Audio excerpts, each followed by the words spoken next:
ईश्वर कबीर जी ने आके इस काल के जाल को सिंपल लैंग्वेज में, बिल्कुल साधारण सी भाषा में समझाया। अपनी प्यारी आत्मा को मिला करके अब देखो, अब ये बिचली पीढ़ी होगी, बिचली पीढ़ी है मानव समाज की, कलयुग की, और सभी बहन बेटी भाई बुजुर्ग सब अक्षर ज्ञान युक्त हो गए, शिक्षित हैं और सदग्रंथ अपने पास है। आज से 600 वर्ष पहले कबीर परमेश्वर इन्हीं सदग्रंथों का ज्ञान बताया करते थे। वो क्या बताया करते थे? वो अब जैसे परमात्मा कबीर जी ने कहा था कि वेद मेरा भेद है, वेद मेरा भेद है, मैं वेदन में नाही, और जौन वेद से मैं मिलूं ये वेद जानते नाही। वेद मेरा भेद है, ये सभी वेद जितने भी ये ज्ञान हैं, ये चारों वेद कहते मेरा भेद है, मेरे विषय में जानकारी दे रहे हैं। लेकिन जौन वेद से, जिस वेद से मैं मिलूं वो ये वेद जानते ना, क्योंकि पवित्र गीता जी अध्याय नंबर 4 के श्लोक नंबर 34 में कह दिया गीता ज्ञान दाता ने कि मैंने जो ज्ञान बताना था मैं बता रहा हूं, और लेकिन उस परमात्मा के विषय में जानना तो उन तत्वदर्शी संतों की खोज कर ले। इससे सिद्ध है कि गीता जी का ज्ञान कंप्लीट नहीं है। अब ओम तत्सत ये सांकेतिक मंत्र है, ओम तत्सत जाप करने का नहीं है। ओम मंत्र ब्रह्म का है, तत् मंत्र परब्रह्म का है, और सत मंत्र ये पूर्ण ब्रह्म का, परम अक्षर ब्रह्म का है। तत् और सत ये गुप्त है। ओम तत्सत ये जाप नहीं है। इसकी 3 विधि से सिमरण होता है। इसका ये 3 मंत्र का जाप बनेगा। और पहला मंत्र ओम और सत तत् ये सांकेतिक दास बताएगा, ये दोनों मिलकर सतनाम बनेगा। और फिर सारनाम आपको दिया जाएगा। सत जो सत है वो और जोड़ा जाएगा। फिर ये सत जो एक अक्षर है ये पार करेगा, आपको सतलोक ले जाएगा। और ओम तत्सत ये एक छुड़ावेगा, एक मिलावेगा। तो ये तीनों मंत्र का जाप से आप मोक्षोगे, वो गीता ज्ञान दाता नहीं जानता।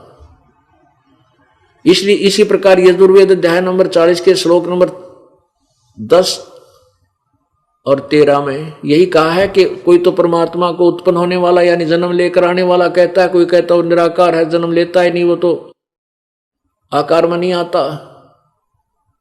कहते इस ज्ञान को भी तत्वदर्शी संतों से पूछो, वो बतावेंगे। तो पुण्यात्माओं, इससे सिद्ध है कि वेद ज्ञान और गीता ज्ञान इनकम्प्लीट है, लेकिन गलत नहीं कह सकते, इनको रॉन्ग नहीं है। जैसे 10वीं तक का सिलेबस 10वीं तक का ही होता है, लेकिन वो BA MA का नहीं है, यानी कंप्लीट पढ़ाई का नहीं है वो। इसी प्रकार परमात्मा ने ये पहले ज्ञान कहा था, वेद मेरा भेद है, मैं वेदों में नाही, मैं इन वेदों में नहीं, अर्थात मैं मिलो वेदन से नाही, मेरी प्राप्ति वेदों में वर्णित विधि से नहीं हो सकती। और जिस वेद से मैं मिलो ये वेद जानते ना, जिस ज्ञान से मेरी परमात्मा की महिमा की वाणी कबीर वाणी है। इस कबीर वाणी में परमेश्वर ने आकर स्वयं ही निर्णायक ज्ञान दिया है, कंप्लीट नॉलेज दे रखा। कहते वो इन चारों वेदों में है नहीं, वो वेद जानते ना। अब देखो, परमात्मा कबीर जी चारों युगों में आते हैं, अपने ज्ञान की महिमा, अपने ज्ञान को आप ही बताते हैं, और वो अपनी प्यारी आत्माओं को यानी श्रेष्ठ आत्माओं को आकर मिलते हैं।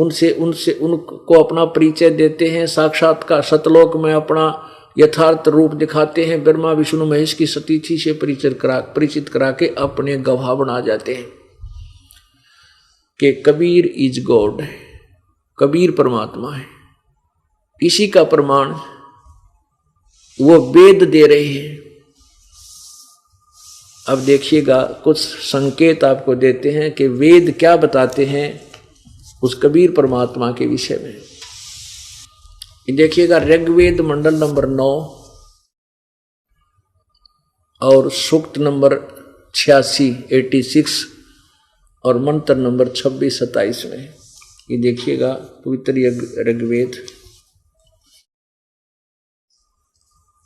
ऋग्वेद मंडल नंबर 9-10। यहाँ देखिएगा ये कहाँ से प्रकाशित है। प्रकाशक है सर्वदेशी कार्य प्रतिनिधि सभा, महर्षि दयानंद भवन, रामलीला मैदान, नई दिल्ली। यहाँ देखिएगा अध्याय नंबर 9 और सूक्त नंबर 86 और इसके मंत्र नंबर 27 में। कितना निर्णायक ज्ञान दिया है भगवान। ऋग्वेद मंडल नंबर 9 सूक्त 86 मंत्र 26 में, यज्ञ करने वाले यजमान के लिए परमात्मा सब रास्तों को सुगम करता हुआ उनके विघ्नों को यानी आपत्तियों को मर्दन करता हुआ नष्ट करता है और उनको पवित्र करता हुआ और अपने रूप को सरल करता हुआ। अपना जो वास्तविक रूप है परमात्मा का वो बहुत तेजों में है, उसको हल्का कर लेता है मनुष्य। अच्छा, वह कांति में परमात्मा कबीर, ये देखो यहाँ कबीरतो, हम इसको कबीरतो कहते हैं, कबीर। इन्होंने इसको कवि लिख दिया, हम इसको कबीर बोलते हैं, कबीर है। यहाँ लिख दे हुआ परमात्मा कबीर है, बस साढ़े सर्वज्ञ की जगह कबीर लिख दे। अब जैसे ये यजुर्वेद है, ये क्या करते हैं व्याकरण के चक्कर में अपना ये सारा ज्ञान बना देते हैं। अब देखो ये यजुर्वेद है, ये पवित्र यजुर्वेद है, ऊपर रह लगा है, इसके यहाँ 2 अपसर्ग लगा दें या ऐसे रह लगाकर नीचे हलंत लगा दें, यजुर्वेद अलग अलग करके भी हम पढ़ सकते हैं। यदि 2 अपसर्ग लगा दें तो भी ये पुस्तक यजुर्वेद ही बोली जाएगी जब जहाँ इस यजुर्वेद का ज्ञान होगा। तो ऐसे ही ये कबीर देव है, यहाँ इन्होंने लिख दिया कि वह अपने यजमान माने अपने पुजारियों का, अपने भक्तों का के सब रास्तों को सुगम करता हुआ और उनके विघ्नों को नष्ट करता हुआ मर्दन करता है और वह पवित्र करता हुआ है। फिर देखिए ये कबीर तो ऋग्वेद मंडल नंबर 9 सूक्त 86 का मंत्र 26 है।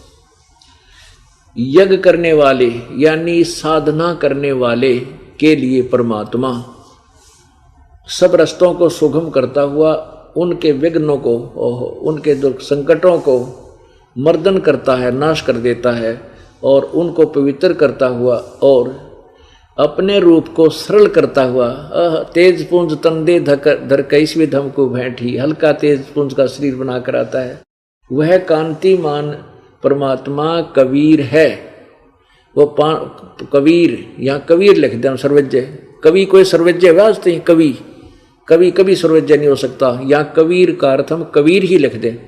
कबीर विद्युत के समान यानी अति शीघ्रता, जैसे बिजली चमक्या करे 1 सेकंड में यहाँ लेती है, समान क्रीड़ा करता हुआ वर्णीयम पुरुषों को, वर्णीय माने श्रेष्ठ पुरुषों को, अच्छी आत्माओं को प्राप्त होता है, उनको आकर मिलता है। आगे देखो अब 27 में, प्रेम की वे सैकड़ों धाराएं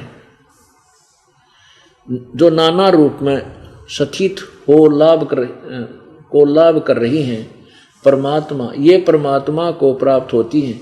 प्रकाश पुंज परमात्मा को, प्रकाश पुंज परमात्मा को बुद्धियाँ विषय करती हैं।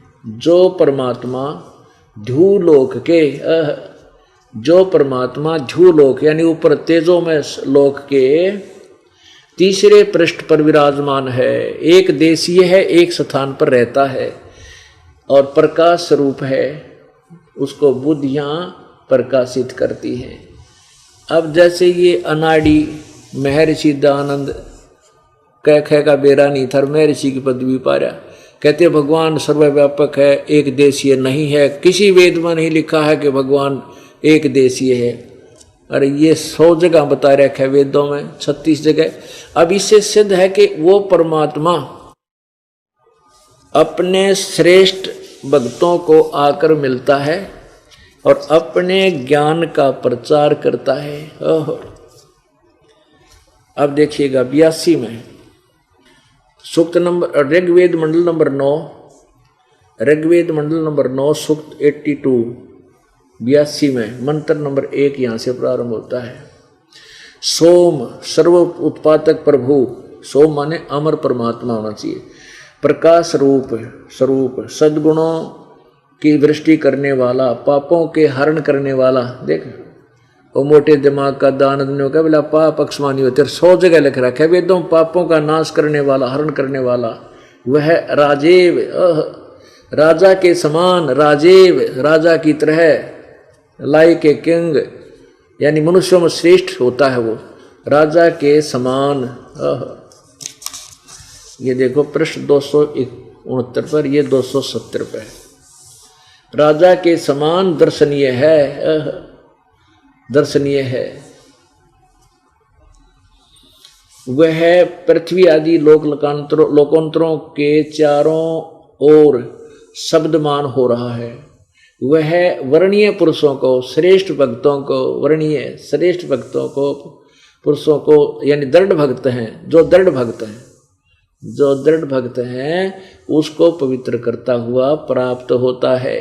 उनको मिलता है करके, उनको पवित्र करता हुआ, उनको, क्योंकि परमात्मा ही हमें साफ करेगा। जिस प्रकार विद्युत स्नेह वाले स्थानों पर आदि आदि, ये हमने अपना ये असली उद्देश्य देख रहा हूँ, परमात्मा श्रेष्ठ भक्तों को आकर मिलता है यहाँ पर।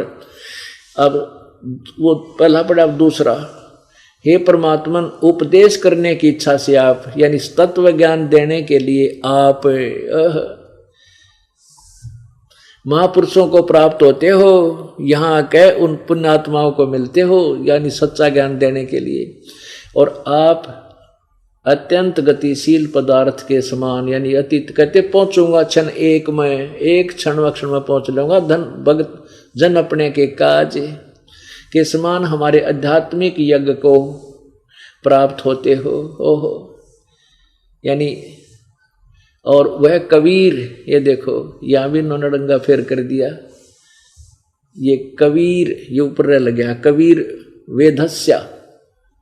अब वेदस्या का अर्थ देखो कि है, इन की बुद्धि देख लो, यहाँ लिखा है वेदस्या मन उपदेश करने की इच्छा से, यहाँ लिखना कबीर वेदस्या, वो कबीर परमात्मा उपदेश, कबीर परमात्मा, यहाँ लिख देना था कबीर परमात्मा उपदेश करने की इच्छा से महापुरुषों को प्राप्त होते हैं, इतना लिखना था। लेकिन इन्होंने तड़ंगा करने का मतलब था ज्ञान था कोई ना, ये कबीर है, ऊपर रह लग गया इसका, ये प्रिंट में थोड़ा सा गड़बड़ रह रही है, कबीर है ये, क्योंकि इन्होंने यहाँ लगाया ये रह, यहाँ कबीर है, ये कबीर है, वो कबीर परमात्मा, हे परमात्मा यहाँ लिखना था वैसे, हे कबीर परमात्मा उपदेश करने की इच्छा से महापुरुषों को प्राप्त होते हैं, और आप अत्यंत गतिशील पदार्थ के समान हमारे आध्यात्मिक यज्ञ में प्राप्त होते हैं। आप, चलो उनका अनुवाद भी समझे तो, आप सर्वज्ञ नहीं, आप कबीर हैं, यहाँ लिख देना कबीर, कबीर हैं, शुद्ध स्वरूप है, हमारे पापों को दूर करके हे सोम आप हमको सुख दें, पाप नष्ट करके हमें सुख दो, प्रेम भाव से उत्पन्न करते पवित्रता को उत्पन्न करें। अब देखो तीसरे में कमाल कर रखा है, ऋग्वेद मंडल नंबर 9 सूक्त 82 मंत्र 3 में,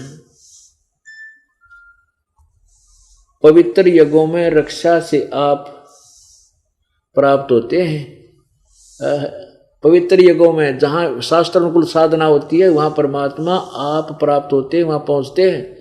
और पृथ्वी आदि लोकांतरों में गति करते हुए घूमते, कहते गोता मारू स्वर्ग में जा बैठूं पताल, कह कबीर ढूंढता फिर वो अपने हीरे माणिक लाल। सर्वव्यापक आप, सर्वव्यापक ने बना आप स्वयं गतिशील होकर चलकर विराजमान होते हैं। आप कैसे हैं? आप सबके तर्पक हैं और सबके रक्षक हैं, बड़े से बड़े गतिशील पदार्थों के नियंता हैं, पृथ्वी आदि लोकांतरों के केंद्र होकर सब पदार्थों को की रक्षा करते हैं। अब इससे सिद्ध है कि वो परमात्मा कबीर परमात्मा कबीर देव मनुष्य जैसा है, राजा के समान, यानी क्योंकि यहाँ आकर के परमात्मा जब आता है तो बहुत बड़े एक वृंद का, बहुत बड़े भगत वृंद का, समूह का एक मुखिया होता है, गुरु होता है। तो ऐसे कहते हैं आप एक राजा की तरह बहुत बड़े समूह का कि महाराज होते हो, महाराज समझो उस शब्द दिन का यहाँ, और अपने श्रेष्ठ भक्तों को आकर आप मिलते हो। अब वो परमात्मा स्वयं आकर के अपने यथार्थ ज्ञान को देते हैं